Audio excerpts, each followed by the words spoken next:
มันดาวนี่ Samsung W999 nàyมันดาวนี่สะอาดลឹង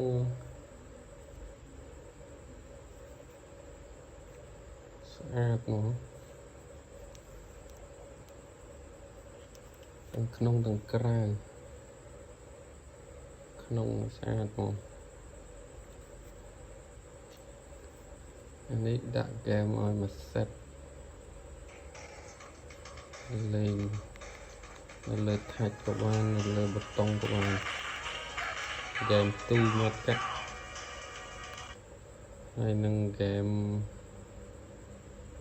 ខ្សែក្នុងការខ្សែនេះលេងលើ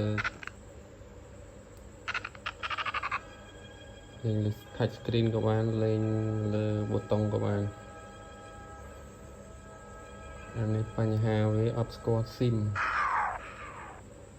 តែ Wi-Fi ប្រើបានអានេះសម្រាប់អ្នកយកទៅលេងហ្គេមមកសប្បាយស្ដាប់ចម្រៀងលេងហ្គេមថតរូបលេង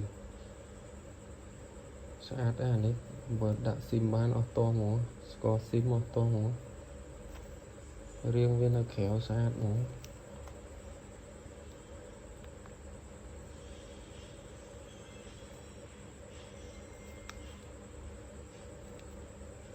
អានេះតម្លៃគឺឲ្យ18 រីឆ្នាំងសារឲ្យមួយសេត$18